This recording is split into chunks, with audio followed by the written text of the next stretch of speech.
अस्सलाम वालेकुम dear viewers क्या हाल है। उम्मीद करता हूँ आप ठीक होंगे। ये 30 kVA का पेट्रोल इंजन है। इसको हमने अल्टरनेटर के साथ कनेक्ट करके जनरेटर में शिफ्ट किया है।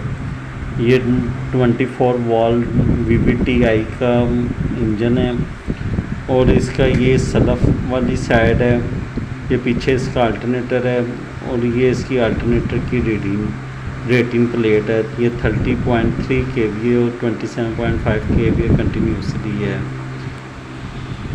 ये इसके पैनल की हालत किसी ने बहुत ही बुरी तरह इस पर बैड वर्किंग में काम किया हुआ है, तो इसको आज हम चेक करने के लिए आए हैं। ये अपना लोड जो है वो ATS पे शिफ्ट नहीं कर रहा था, तो देखते हैं इसमें क्या इशू है। इसकी कंट्रोलिंग की वायर्स भी उतरी हुई हैं। ये DC 4220 मॉड्यूल के साथ कनेक्ट है और साथ में इसका इन्होंने ये कुछ गेजेस वगैरह और पावर मीटर और की इग्निशन स्विच भी यूज़ किया हुआ है। ये साथ नीचे हीटर्स है जो कि पानी हमारा सर्दियों के लिए गर्म करके रेडिएटर में शिफ्ट करता है। ये हमारा डैनमो है, DC अल्टरनेटर भी इसको कहते हैं।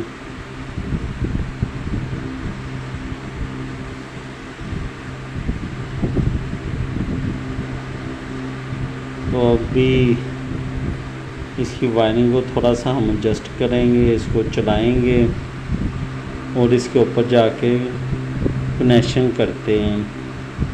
ये हमारी डिस्ट्रीब्यूशन बोर्ड है, मेन पैनल, जिसमें ये मुख्तलिफ सप्लाइयाँ लगी हुई हैं। इसमें हमारे दो मेन वाडा के मीटर्स लगे हुए हैं। सोलर की सप्लाई आ रही है, जनरेटर की सप्लाई आ रही है।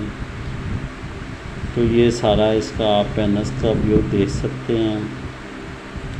ये इसका ATS है और ये इसकी बाकी जो आगे लोड ट्रांसफ़र है, ये मेन की ज़्यादा रिले लगाई हुई है हमने, तो इस पे आज हम काम करेंगे। जनरेटर को ऑटोमेटिक करके चलाएंगे।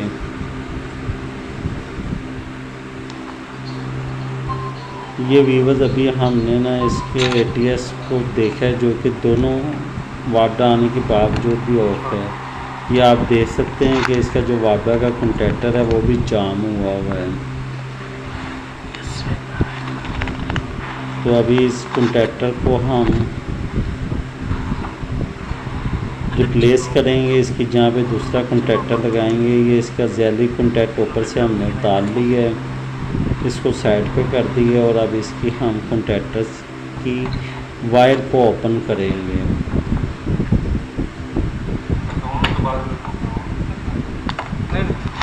ये देखें जेलरी उतार के भी ये अपना कंटैक्ट जो है प्रेस नहीं कर रहा कंटैक्टर।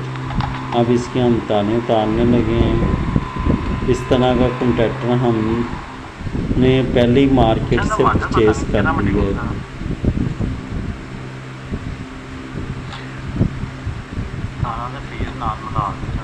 ये नीचे इसके डबल वायर्स लगी हुई है। एक हमारी वाडा मेन वायर आ रही है और दूसरी हमारी चेंज ओवर में जा रही है। अगर हमारा कंटैक्टर ख़राब हो जाए, जैसे कि ये अभी आप देख रहे हैं कि ये ख़राब है, तो इस सूरत में बाईपास लोड हम अपने चेंज ओवर के थ्रू ले जाएं।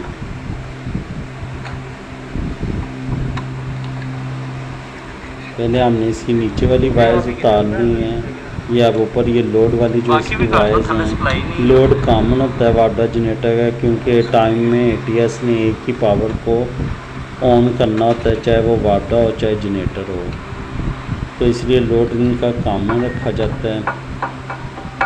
तो अभी हम ये लोड वाली साइड से केबलें उतार ली हैं।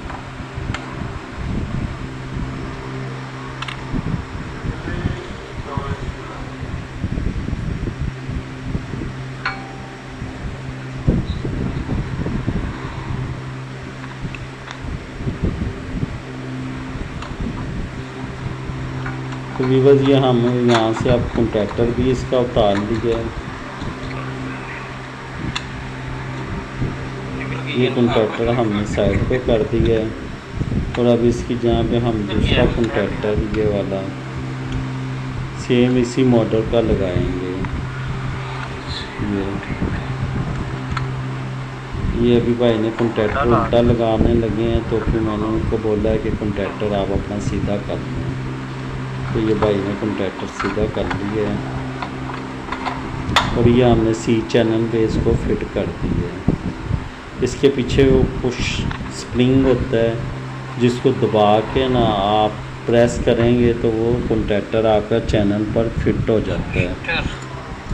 और इसको ओपन करने के लिए नीचे स्प्रिंग को स्क्रू ड्राइवर से प्रेस करना पड़ता है और ऊपर से नीचे को दबा के ये फिर बाहर आ जाता है। ये ऊपर सोलर की हमारी वायर आ रही है, जो कि हमने तो अपना 3 फेज़ बना के जंपर लगा के इसको यूज़ की हुई है। फ़िलहाल अभी हम ये अपना कॉन्ट्रैक्टर लगा रहे हैं और इसकी आप के सामने हम दोबारा तार लगा के इसको चला के चेक करवाएंगे।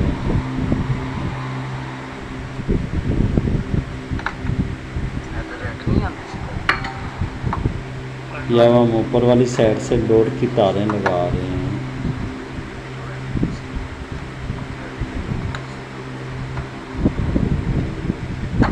एक साइड से हमारा जंपर आ रहा है और दूसरी साइड से लोड हमारा नीचे को जा रहा है।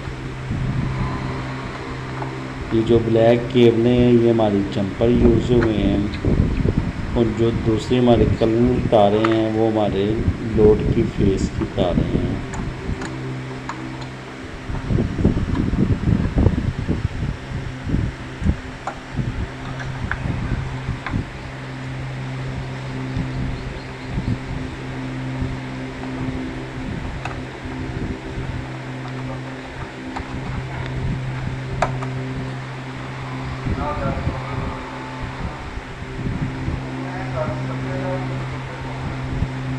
ये नीचे हमने कोयल की तार A2 भी लगा दी है।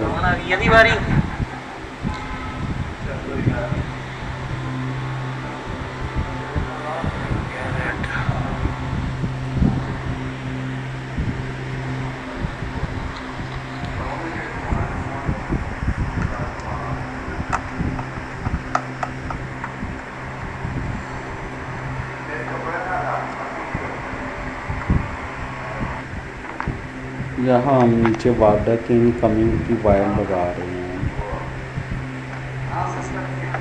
ज़्यादा ही बार लग रही।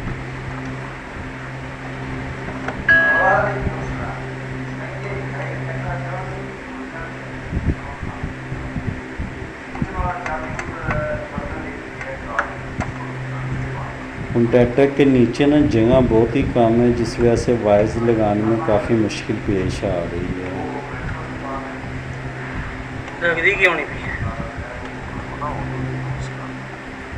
डबल वायर है ना, तो इसलिए वो लगाना मुश्किल हो रही है।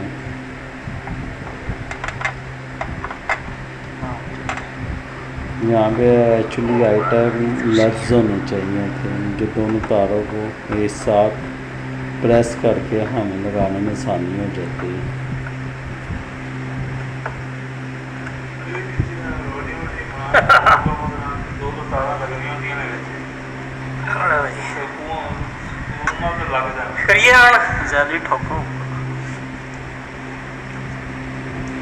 तो व्यूअर्स ये हमारा कॉन्ट्रैक्टर मुकम्मल हो चुका है। इसके ऊपर हमने ज्वेलरी भी वापस लगा दी है।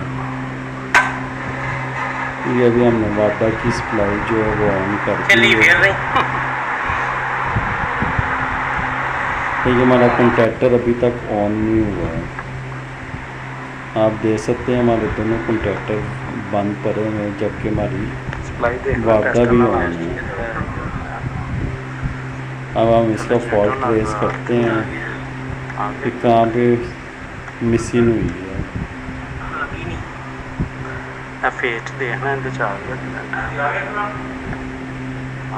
ये हम सप्लाई चेक कर रहे हैं, कंट्रोलिंग कार कर डीसी चेक करना है। करंट से आ गया जनाब, लगा नहीं है, कॉन्ट्रैक्टर नहीं लगा, तार ही निकली है। हाँ सच तार हाँ तार कटी बंद करिए ये ला दो इस तरह ਲਾ ਤਾਂ ਵੱਡੀ ਸੀ ਇਹਦੇ ਨਾਲ ਵੈਸੇ ਦੇਖ ਲਓ ਨੈਗੇਟਿਵ ਪੋਜ਼ਿਟਿਵ ਇੱਥੇ ਆਉਂਦੀ 12 ਵੋਲਟ ਇੱਕ ਦਰਮਿਆਨ ਵਾਲੀ ਤਾਰ ਦੇ ਇੱਕ ਅੰਦਰ ਤਾਰ ਹਾਂ ਤੇ ਇੱਕ ਤਾਰ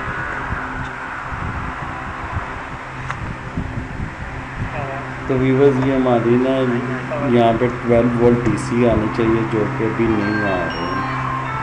यहाँ मीटर्स पे देख सकते हैं। ਪੱਲੇ ਪਾਸੇ ਦੇਖ ਲਓ ਪੱਲੀ ਤਾਰ ਤੇ ਆਉਂਦੇ ਪਏ ਨੇ ਕਿਉਂਕਿ ਇਕੱਠੀਆਂ ਹੀ ਜੋੜੀਆਂ ਹੀ ਉਹਨਾਂ ਨਾਲ ਨਹੀਂ ਉਹਦੇ ਦਰਮਿਆਨ ਚ ਨਿਊਟਰਲ ਦੇ ਨਾਲ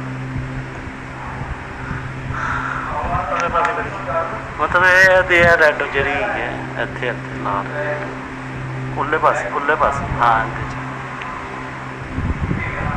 ये सप्लाई हमारी व्यूवर्स मॉड्यूल से नीचे से आनी है, लेकिन मॉड्यूल अभी हमारा ऑफ पड़ा हुआ है इसलिए ऊपर सप्लाई नहीं आ रही। तो अभी हम नीचे जाके मॉड्यूल से वायर्स लगा के आपको चेक करवाएंगे। आ रही है ना।